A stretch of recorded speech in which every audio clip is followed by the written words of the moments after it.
All right. Well, Ben, welcome back to the show, man. Always great to have you on. Always great to be back. Thanks for having me back. Yeah, my pleasure. My pleasure. Certainly enjoying our conversations. A lot to get into today, and we'll start with President Biden. This flurry of executive orders. It's so ironic because I was just telling you off the air. Like, I saw this video. He was being interviewed leading up to the election about the use of executive orders, and he said, "No, we need to get the votes. We need to get the votes. Executive orders. The abuse of that is a sign of a dictator." And then here he comes in, just like, I don't even think he knows what he's signing. To be fair to Biden, like Yeah. he's 78, clearly isn't mentally all there, which is tells you all you need to know about the state of our country. We elected like a guy who's got one foot knocking on the door of the nursing home, and he I don't really think he does know what he's signing a lot of the time. People Well, just put it on his desk, and he's like, "Okay, I guess I'll sign that." And he fumbles around with his pen for an right. hour, and then eventually signs it. As long as his pen still has ink in it, he's still going to Right. be able to do his job, right? Just to Yeah. have paper will sign. Yeah. But yeah, it's been head spinning just to see all the executive orders or EOs that we've seen coming Hmm. out. From racial equity to climate change to this whole review of all these different rules and regulations. Most sweeping one we've seen, basically everything under the microscope from the last 4 years being reviewed to see if it's in keeping with national objectives. And a few that we were talking about off the air that are of concern to us, and we Yeah. do strongly feel like those ones that were put in place in the last 4 years do meet national objectives. So we're Sure. talking with Interior to defend those. Yeah. Yeah, it is What? funny to see when you have the big broad message of unity and bringing everyone together, ending the uncivil war, but at the same time doing something unilaterally without any input from elected representatives. Yeah. It's kind of two mouths. Exactly. Exactly. So, which is not surprising, to be frank. But the one that I think is the most alarming from a conservation, sustainable use hunting standpoint, this executive order, it's titled "Protecting Public Health and Environment and Restoring Science to Tackle the Climate Crisis." So, what in the hell is that? Two bullet points that you actually sent out in your newsletter that were included in this are the not Africa, the Alaskan situation where trapping and hunting. I think it was on federal land, or maybe it was even one specific piece of federal land. Trump restored Alaskans' ability to do that. This would potentially target that, and then thank God we just had this monumental decision of delisting the gray wolf, something we've Yep. been fighting for forever, and something that should be celebrated, whether you were for wolf reintroduction or you weren't, and whether it was done in the right way. All of that is in the past, and it doesn't really, frankly, amount to a hill of beans in 2021. Um, but from like a success story, they're recovered, man, Yep. and they're doing well. So Let's let's celebrate celebrate. it. Yeah, and so Trump, was able to get the gray wolf delisted, and now it appears the writing's on the wall that they're just going to go right back on the endangered species Well, list. yeah, I mean, there's been 20 years of seeing these lawsuits where it's delisted and then challenged and then gets put back on the list. Right. Fish and Wildlife Service gets sent packing home with their lunch every time. Go back to the drawing board. I think SCI, we've been involved in 10 cases on delisting the wolf over the years since I think 2005. And Uh-huh. now just sign us up we're going to get involved in three more because there's been three filed by all, the anti-hunting animal rights groups. And surprisingly, they've all been filed in the Northern District of California, the Ah. most friendly court to them, least friendly to conservation, I'd say. Yeah. But yeah, I mean, it is. It's like it's the ESA doing what it's supposed to do, right? It's supposed to recover these iconic species and get them back to where they don't need to be under federal protections anymore. Mm-hmm. And we've achieved that, and across the landscape. And this rule, has, and we're going to be there to defend it. But going back to the executive order, that was one of the ones that was listed to be reviewed. The direction from Biden down to the agencies, Department of Interior, Mm-hmm. down to Fish and Wildlife Service, saying, does this delisting, meet our national objectives? And it's going to be on hunters to really speak up and tell, the Fish and Wildlife Service while they're in this, 30-day review period to let them know that it does meet national objective. It is a success story. It is here to be celebrated, Right. and repeated for other species. So we're having our conversations. We're sending our letters into the interim secretary and folks working at Fish and Wildlife Service, and we're going to be calling on Safari Club International members to join us in making sure that this review ends with it being upheld. Mm-hmm. Okay, and then so that's obviously very concerning. This thing's just never going to go away. Wolves just get everyone wound up, Yeah. and it's not really it doesn't get you and I wound up. I personally, and I'm speaking for you, but I'm sure you'd agree. Wolves are just another animal that need to be managed. I don't love them any more than a white-tailed deer. I don't hate them. Right. I admire them, but you can't manage all of these cervids and then pretend like, oh yeah, but by the way, we don't need to manage the animals that prey upon them. Like it's asinine. Yeah. I Um, mean, for the lawsuits in California, you've got to demonstrate injury. So the party that is trying to show injury, they're in California saying that, taking these federal protections away would take away their ability to hear their howl at night. There isn't even a wolf in the Northern District in that area, though. So where's right. that injury? Why didn't they just take the case to Michigan or Wyoming and fight it out there? Because they know Right. it'd be dead on arrival. Uh-huh. Yeah. There would be wolves around the courthouse. So Yeah. yeah, it's just it's What a hairy one. I'd expect that we're going to keep fighting it for some time, but what about the other component of this protecting public health and environment and yeah, restoring science to tackle the climate crisis? The situation in Alaska, and there was a lot made of Deb Haaland, um, the New Mexico politician who Biden appointed or nominated for the Secretary of the Interior.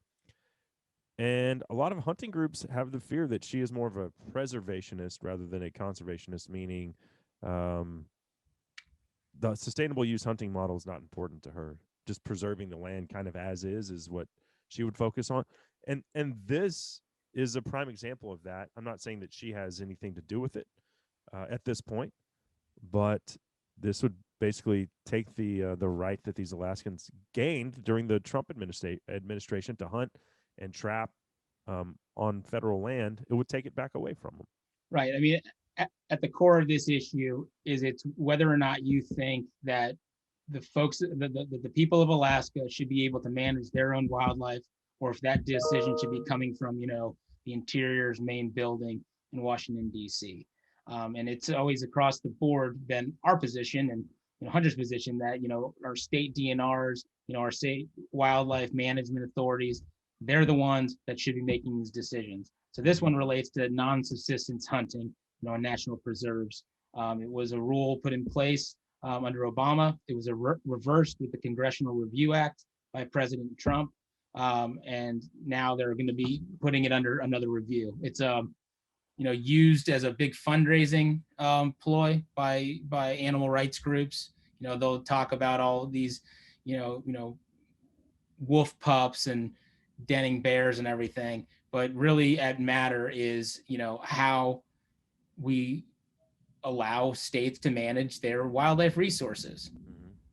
So, I mean, Yeah, I don't remember the even. I mean, I mean, I propaganda. mean, I mean, don't get an Alaskan started on this. I mean, it just is obviously very infuriating for anyone to see this sort of federal overreach. Yeah, I remember the propaganda when Trump overturned that Yep. Obama era piece of legislation, and it was all like hunters clubbing wolves in their den, wolf pups, and killing hibernating black bears, and stuff like that, which Yeah. it's just a bunch of BS. I mean, Sensationalized. yeah, Absolutely. obviously we don't do that. Wouldn't That's not what hunting is. That's poaching. You know, that's what it would. What hunter wants to kill uh, bear cubs and wolf pups? Yeah. You know, and You're not going to find one of those hunts for sale at our convention. yeah, I mean, it's just So, sensationalized to the max. big time. Um, what about COVID-19 in Africa potentially? You know, and I'm supposed to go to Africa in February. I've got to take a test 72 hours before I leave. I've got to take a test while I'm there. like 72 hours before I can come back. Biden just passed this travel ban. So I've been talking to my outfitter every day, and it looks like Americans are still going to be allowed to go and come back. It's just South Africans can't come here. Yeah. Doesn't really make a lot of sense, but okay, whatever. The hunting is going to take place, but they've been devastated. They've lost 15 months because they don't really have a season until what is our winter. I mean, our summer is their winter, and they Right. lost it all last year. They didn't even have a season. So COVID really could impact how Africans view the value of those animals if it keeps going on, man. Like Yeah. I mean, grazing and yeah, like there's a signing of that executive order also that expanded the travel ban to include South Africa, and that is for South African nationals coming here to the United States. Mhm. I mean, a lot of those outfitters, and maybe the one that Jude met and signed up with, they use this time because out of season, it's the one time that they're not guiding to come to the United States and meet in person, and book some of these hunts. So Yeah. them being prevented from doing that, critical piece of their business, I mean, it can be completely devastating to miss 2 seasons. A lot of these, folks, like, this is their primary, income job source. It's full time, it's all the time, and just taking that away from them is just utterly devastating. And Yeah. then what it does for just resources on the ground in Africa and anti-poaching efforts. I mean, it's just It's across a the board trickle down effect for so sure. bad for conservation, so bad for livelihoods. Yeah. Our hearts and minds go out to everyone there. I mean, that's why we're doing, Share the Impact. We'd love to do another Share the Impact to just try to keep on doing what we can to help folks, during this awful time, because it's not getting any easier, especially with, the travel ban that was just signed. Mm-hmm. Yeah. I mean, you think about show season, and the SCI convention is a big part of that, and a lot of these outfitters do book the majority of their business and that month that basically they come for the whole month of January, and they just go from show to show to show with Yep. their same booth, and they book they visit with old clients, and then book with new customers, new clients as well. But it's a big part of that is maintaining those relationships, and yeah, just to not be able to do that, uh, it's it's devastating. Um, so yeah, like you said, feel for them. What about what's up with the uh, Portugal? Portugal is not really a country that I hear mentioned in like outdoor related news very frequently, but they apparently have made headlines here recently. Well, specifically with Portugal taking over the presidency of Yeah, the EU. So I yeah, mean, yeah, so that's turns over to different countries, and right now they're holding this seat of the presidency. So they're going to have a lot of say into environmental decisions, habitat decisions that go on. So fortunately, we have Portuguese citizens on staff mhm, over in Portugal to help track it and get inroads there. So we're able to just keep our sustainable use model in front of them when they're having their debates and decisions on things that are going to be coming up as priorities down the road. What's the mindset of across most of like first world Europe as far as hunting? I mean, I know like in the UK, it's all of it is pretty much done in game preserves. They've done it. Yeah, I always laugh on social Yeah. media when a British person, tries to talk to me about conservation, and I'm just like, oh, really? So, tell me about your wildlife, what your Right. conservation model? I mean, they call it the North American model for a reason, right? I Right. mean, I think if like it there isn't really that middle class of hunter that you'd have over there Uh huh. as widespread. I mean, that's what makes our system so uniquely different. Is it doesn't matter, what level you are, like in the economic scale, like Right. anybody can get out there. Like just the access to public lands and everything, that is completely foreign, literally, to folks over there. I mean, the tradition is as old as time, Right. in Europe. I mean, they're doing it obviously before we were. They brought it over here for like the way we do it. Um, but yeah, it's a different approach. It's not the same sort of grassroots, and that's really you know what makes it so compelling here in the U.S. is how everyone's involved in it. Everyone plays a piece in it. And hunters are that central tool for conservation rather than it being, a top down approach like you'd see in Europe. Mm-hmm. It's always fascinating, and there's still a bunch of great hunting opportunity there. Like Spain has a bunch of mountain hunting. Oh yeah. I know there's uh, I've seen outfitters from Poland at the various shows over the years. So I know that, like you said, the tradition is rich, but it certainly isn't It's not the common man's thing like it certainly is here in North America. As, Yeah, but I as a, mean, great opportunities. Like we're preparing to go over to Hungary. They're having a World Hunting Expo. It's a 3-week exposition in Budapest. oh Late wow. September to the middle of October, and that'll have folks come in from across the globe. But I mean, that is a key part of like a Hungarian identity. I mean, and the hunting out there with stag. I mean, it's really a stag-driven Mm-hmm. culture. Just yeah, I mean, it's the real deal. So they're putting it on. I think it's the 100th anniversary from the first one they did, Oh wow. for a hunting expo. So Huh. it's kind of that grand old school, pavilion, million people coming through. So, I mean, we're looking at a post COVID kind of lift, but it's shaping up to be pretty awesome.